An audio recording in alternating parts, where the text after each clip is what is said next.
On est parti pour l'épisode 5 du podcast Endorphine, le podcast qui vous accompagne dans vos sorties de running. J'espère que c'est une habitude que vous avez prise et j'espère que ça vous fait plaisir qu'on se retrouve une fois par semaine.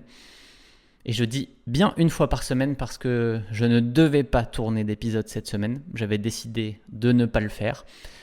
Et puis finalement, j'ai changé d'avis. J'ai décidé que justement, il fallait le faire. En fait, je ne devais pas le faire parce que je suis tombé malade. J'ai eu une période un peu compliquée. Il y a pas mal de choses qui changent et j'avais pas la tête à ça. Et je me suis dit, justement, faisons un épisode sur survivre aux périodes difficiles de l'entraînement. Et vous allez voir que survivre aux périodes difficiles, ça veut dire y aller avant tout. Donc, quel meilleur exemple que de dire, le podcast, c'est pareil. On y va, on le fait. Il sera peut-être plus court, il sera sûrement plus court, j'ai beaucoup moins de notes aujourd'hui, mais on va se faire un petit épisode. Si ça dure 25 minutes, ça dure 25 minutes, mais on va essayer de garder ce rythme hebdo, cette régularité qui est la même que je veux avoir dans l'entraînement. Voilà, donc c'est un petit peu ce que je veux montrer aujourd'hui. Avant ça, le petit sponsor du podcast, c'est toujours Campus Coach, la plateforme qui fait vivre une expérience aux coureurs. Campus, c'est pas juste des plans d'entraînement, c'est votre coach, celui qui vous explique, qui vous conseille, qui vous rassure et surtout qui s'adapte à votre profil car chaque coureur est différent.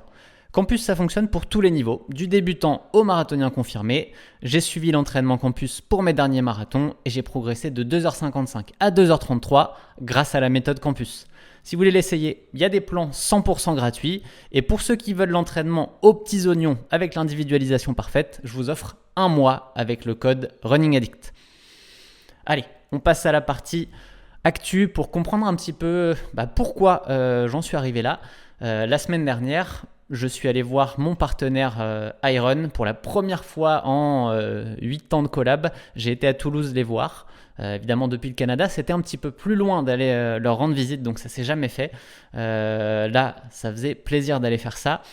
Par contre, j'y suis allé en étant déjà fatigué. La semaine dernière, elle était compliquée. Je sentais que autant dans le travail que dans l'entraînement, c'était pas la grande forme. Et du coup, le voyage, plus le fait d'avoir continué de bosser, d'essayer de faire au mieux de tous les côtés, je pense que ça a creusé mon trou et je suis tombé malade là-bas. Est-ce que je l'ai cherché ? Est-ce que j'ai récupéré cette maladie parce que j'étais dans le contexte pour tomber malade ? C'est possible. Évidemment, on ne peut pas l'analyser, mais souvent, les maladies, elles tombent aussi quand notre corps est dans un état qui va potentiellement le mettre à mal et il va être plus réceptif aux maladies. Ça faisait 2 ans que je n'étais pas tombé malade. Voilà. Donc, en termes d'entraînement, je le disais, pas dedans cette semaine-là. Je me sentais fatigué. J'ai fait tous les entraînements, pas forcément la qualité, mais le volume. On va y revenir, c'est un point important. Et le jeudi matin à Toulouse, je me sentais pas ouf. Je suis parti en footing, ça allait pas trop. Et même en footing, ça allait pas trop, c'est mauvais signe en général. Et je me suis dit, il y a un petit 15 x 400 au seuil qui est une séance pas trop difficile que j'ai dans la semaine. On va se reprendre, on va la faire parce que sinon, ça va partir en sucette à ce rythme-là. Et je ne sais pas si c'est l'ego qui a repris le dessus là-dessus, mais j'ai tendance à dire, j'ai un livre que j'ai déjà lu plusieurs fois, dont je pourrais vous parler là-dedans, parce que c'est intéressant pour la course à pied, qui s'appelle Ego is the Enemy. Et du coup, est-ce que je suis allé faire cette séance par ego ? Je ne sais pas. Dans tous les cas, elle est passée. La journée a été compliquée ensuite et je suis tombé malade le lendemain. Voilà, donc des fois, ça peut vouloir dire que certaines séances, ça peut valoir le coup d'adapter son programme si vraiment c'était pas le moment de la faire. Donc c'est un peu de ça qu'on va parler aujourd'hui. C'est cette expérience que j'ai. Et pourtant, comme souvent, c'est ce que je dis, c'est pas parce qu'on a l'expérience, qu'on a en tête tout ce qu'il faut pour réussir, qu'on ne fait pas des erreurs. Dans tous les cas, comme je le dis aussi souvent, faites ce que je dis, pas ce que je fais. Personne n'est parfait. C'est pas parce qu'on sait qu'on fait pas d'erreurs. Et en fait, c'est pas grave de faire des erreurs. Ça veut dire qu'on avance. Ça veut dire qu'on essaye et qu'on ne stagne pas. Donc, n'ayez pas peur non plus. Ne vous flagellez pas trop, comme je peux le faire moi. Si vous faites des erreurs, c'est pas grave. On avance. Et c'est le principal. Et on avance ensemble. Par contre, du coup, cette semaine, après 3 jours off pour maladie, je suis revenu. Petit lundi avec mes 2 sorties habituelles, 30 minutes le matin, 1 heure le midi en footing. Et hier, le coach m'avait mis une séance de fartlek libre. Fartlek, je ne sais pas si vous connaissez ce terme. C'est un terme suédois qui veut dire jeu d'allure. Et souvent, ça a été transformé en séance de fractionné quand même structuré en France, le terme fartlek. En gros, on vous donne un temps et vous courez et le temps et les récup sont établis à l'avance. Moi, je suis vraiment parti en mode fartlek à l'origine en fait. Le fartlek où on part avec en tête, je vais courir environ 30 minutes d'allure et je le répartis comme je le veux, comme je le sens. Je l'ai fait sur un terrain de cross, dans la boue avec des montées, des descentes. Et en fait, ça a fait vraiment du bien cette séance parce que c'était vraiment à l'envie à 100%. On travaille très bien quand même sur ce genre de séance. Faut pas les répéter tout le temps, mais une fois de temps en temps, les petites séances joker comme ça, où on va juste se faire plaisir, et c'est pas mal. Quand on est dans une période difficile, ça fait du bien en tout cas de faire ce genre de séance. Donc ça peut être un petit trick, une petite alternative quand on sent qu'on est dans le dur et qu'on a besoin d'un truc qui est rafraîchissant pour l'esprit à minima. Parce que physiquement, évidemment, ça reste difficile. Bon, malheureusement, aujourd'hui, je me suis traîné ce matin. J'ai fait 45 minutes, j'ai fait 8 pauses. Ma tête n'était pas là. Mon corps courait et ma tête était à côté. Donc ça, c'est dangereux. C'est pour moi, je l'ai déjà vécu, je sais ce que c'est. C'est des signes où il faut faire attention parce que je l'ai déjà vécu en 2021. Épisode de surentraînement, de burn-out, on appelle ça comme on veut. Il y a eu un petit peu des deux, à mon avis, de mon côté. Et justement, je voudrais vous parler un petit peu de cette expérience de l'entraînement où je n'ai pas su adapter du tout à l'époque et ça m'a joué des tours.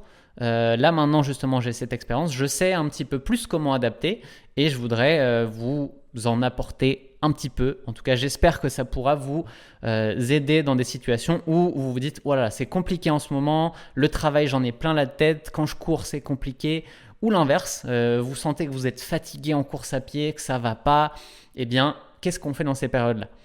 Eh bien dans tous les cas, la première chose à se dire c'est que si vous vous dites que ça va pas, eh bien ça arrive tout le temps et à tout le monde. En fait, c'est la vie. La vie est faite de haut et de bas, c'est une sinusoïde, ça va dans un sens, ça va dans l'autre. C'est comme ça pour tout le monde. On est rarement dans un état neutre en fait. On est toujours dans un état où soit ça va super bien, soit ça va un peu moins bien. Et en fait, on essaye de s'ajuster au fur et à mesure pour trouver un équilibre. Je pense qu'en tant qu'humain, on est constamment en recherche de l'équilibre. Et l'entraînement, c'est exactement la même chose. On est constamment dans une recherche d'équilibre entre comment je fais pour progresser sans à me mettre dans une zone à risque de blessure, de maladie, de fatigue qui va se répercuter sur le reste de la vie. Et ça, c'est une quête constante. Encore 18 ans après mes débuts en course, je suis toujours dans cette quête. Donc c'est normal de passer par là. Donc ne vous inquiétez pas. Dites-vous juste que il faut faire avec. Ça fait partie du jeu de l'entraînement. Et en fait, ça fait partie du jeu de la vie en général. C'est pour ça qu'on ne s'ennuie pas au quotidien. Même si des fois, on peut se dire que c'est compliqué. Eh bien, si c'était linéaire et qu'il ne se passait rien et que tout fonctionnait comme sur une ligne, on s'emmerderait quand même pas mal au quotidien, je pense. Voilà. Donc, si ça ne va pas, en fait, il y a une maxime, un principe que j'utilise de mon côté, c'est que dans tous les cas, on n'abandonne pas. On ne cède pas au fait de dire « ça ne va pas, j'y vais pas ». Déjà parce que dans certains cas, on se dit que ça va pas. Et en fait, quand on court, finalement, ça va plutôt bien. Des fois, les sensations qu'on a avant de courir et pendant ne sont pas forcément corrélées. Donc, moi, je vais toujours aller courir, faire mon échauffement, faire mon 15-20 minutes de footing. Et j'avise après. Me dire, alors, comment ça va finalement? Comment je me sens? Et c'est là où, par contre, si vraiment on sent que ça va pas, eh bien, il n'y a pas de souci à adapter la séance. Que ce soit un footing ou une séance de fractionné, si on sent que ça ne va pas du tout, eh bien, on l'adapte. Si on est dans une période compliquée, ça va avec. Pour vous expliquer ça, j'ai décidé de revenir un petit peu sur la prépa du marathon de Valence. Le podcast n'était pas lancé à cette époque-là, donc je vais revenir sur quelques petits éléments, notamment du mois d'octobre, qui est un mois où en fait, qui aurait pu totalement faire vriller mon marathon. J'aurais pu ne pas courir le marathon, j'aurais pu finir totalement cramé. En tout cas, en octobre, tous les signaux étaient à dire que je ne ferais pas un record ou une belle performance à Valence. Donc, c'est pas parce que je suis super bon que j'ai réussi à retourner ça et finalement à battre mon record de 4 minutes et faire 2h33. Je pense que c'est principalement grâce à l'expérience que je m'en suis sorti. Avant, j'aurais continué à faire des erreurs et je me serais envoyé totalement dans le mur. Je l'ai déjà fait plein de fois, donc c'est normal. On apprend aussi en faisant des erreurs. Donc voilà, revenons quand même sur ce mois d'octobre du coup du marathon de Valence, qui a été ultra dur. Je l'ai déjà dit, on va pas repartir sur ça, mais on a totalement sous-estimé l'impact d'un déménagement transatlantique en ayant une entreprise et moi en ayant mis une prépa marathon par-dessus tout ça. C'était encore une erreur, mais quand on est dedans, eh bien, une fois qu'on s'est mis dans la mouise, la seule chose qu'on peut faire, c'est essayer de s'adapter. Et ce mois d'octobre, ça ne passait pas en termes d'entraînement. Plutôt que de m'énerver et de tout envoyer en l'air, eh bien, j'ai adapté les séances. Il y a plein de séances qui ne se sont pas passées comme je voulais, donc je ne les ai pas finies tout simplement, parce que quand les allures dérivent, ça va pas, ça sert à rien de finir sa séance à 30 secondes au kilomètre de ce qu'on avait prévu, c'est pas efficace. Donc j'ai annulé certaines parties de mes séances de fractionné, j'ai transformé certaines séances de fractionné en footing, mais il y a un principe de base, c'est que j'ai fait le volume.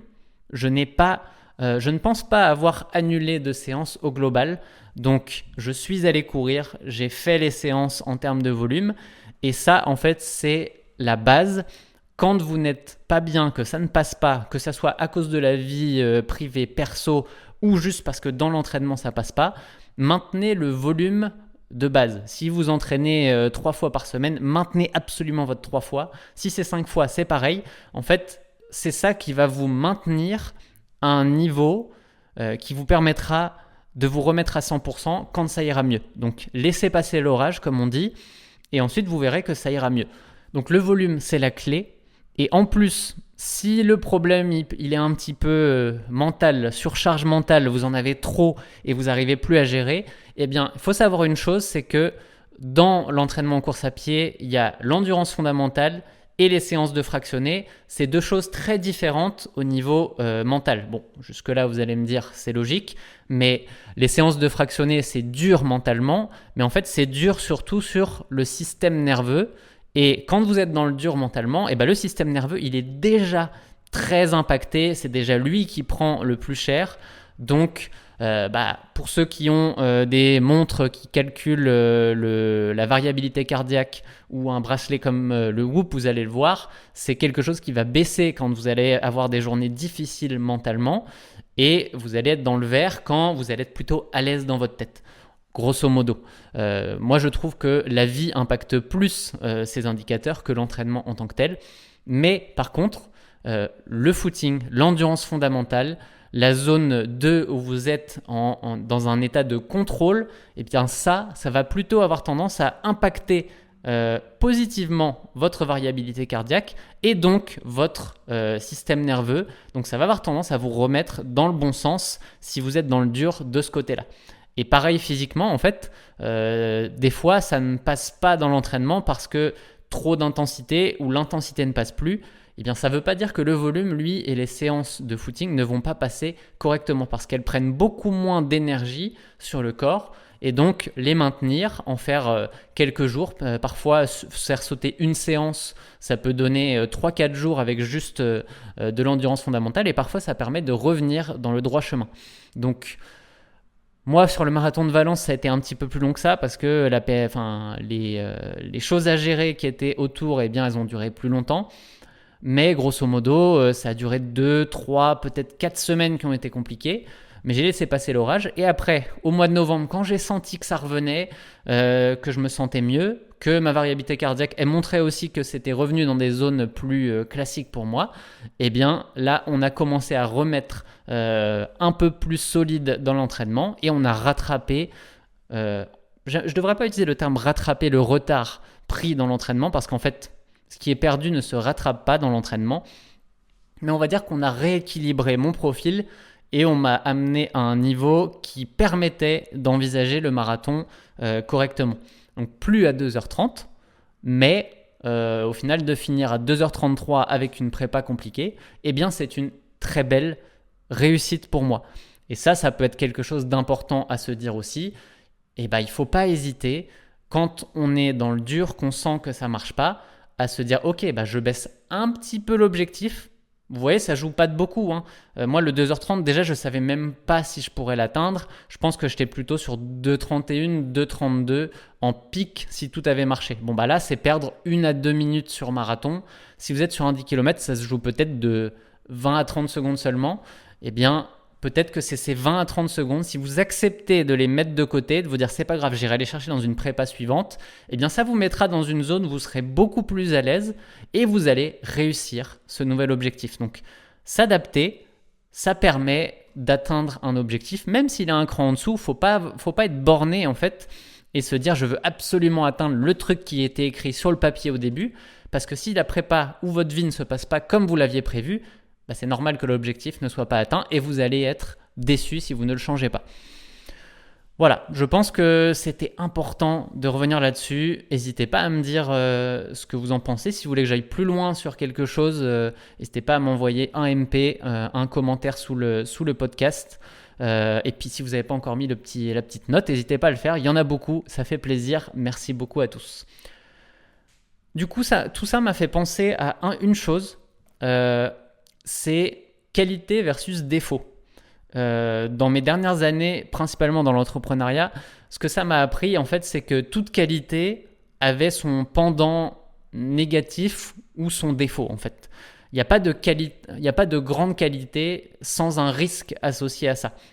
Si je prends mon exemple là-dessus, je sais que je suis quelqu'un d'excessif. Et c'est bien d'être excessif. Parce qu'il n'y aurait jamais eu Running Addict au niveau où c'est aujourd'hui, il n'y aurait jamais eu Campus si je n'avais pas été excessif et si je n'avais pas été à 1000% impliqué dans ces projets pour que ça se fasse. Il n'y aurait peut-être pas eu de 2h33 au marathon si je n'étais pas excessif et que je n'avais pas envie de réussir ce truc, alors qu'à la base, il y a 18 ans, j'étais nul. Je sais que vous aimez pas quand je dis ça, mais c'est la réalité. J'ai démarré, j'étais nul.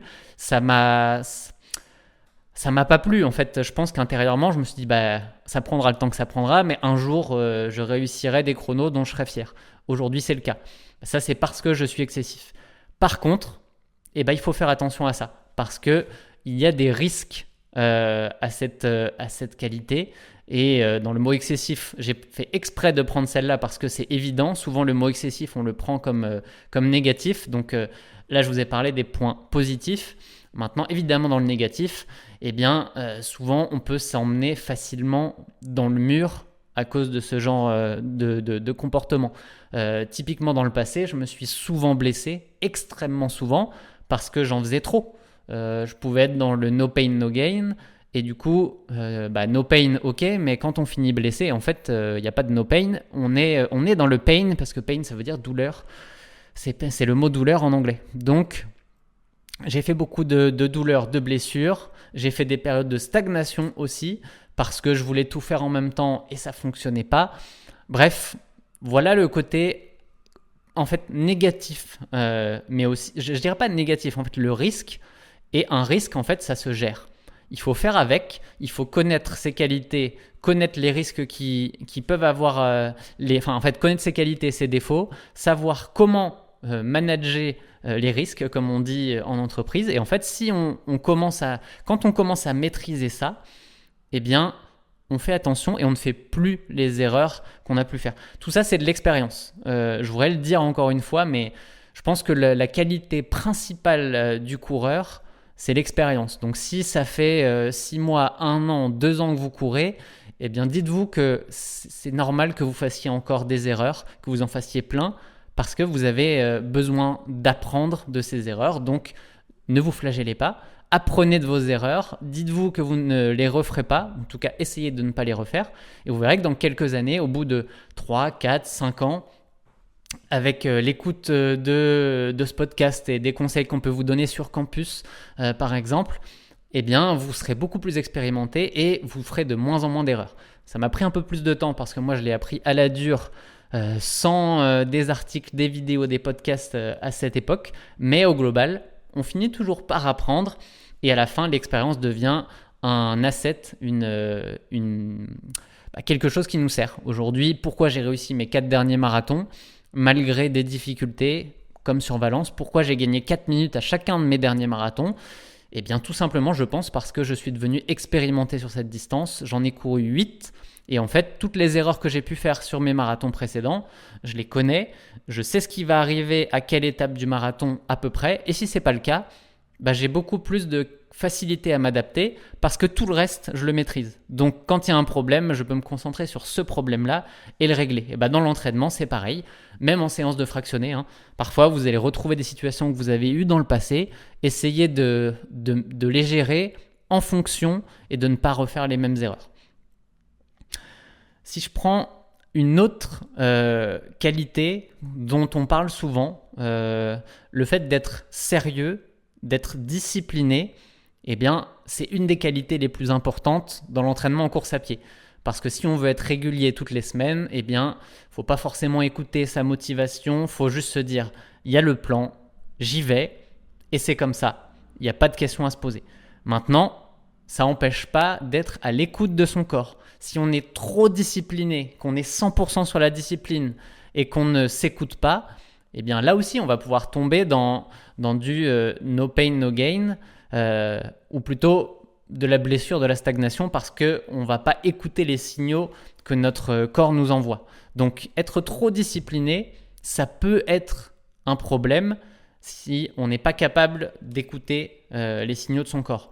À l'inverse, si on passe son temps à écouter les signaux de son corps, eh bien, on ne s'entraîne jamais. Parce qu'il y a toujours une petite douleur qui arrive, qui repart, une sensation où on se dit « oulala, là peut-être que je devrais faire ça ». Enfin bref, trop s'écouter, c'est la recette pour avoir uniquement des signaux tous les jours et adapter son entraînement tous les 4 matins aussi.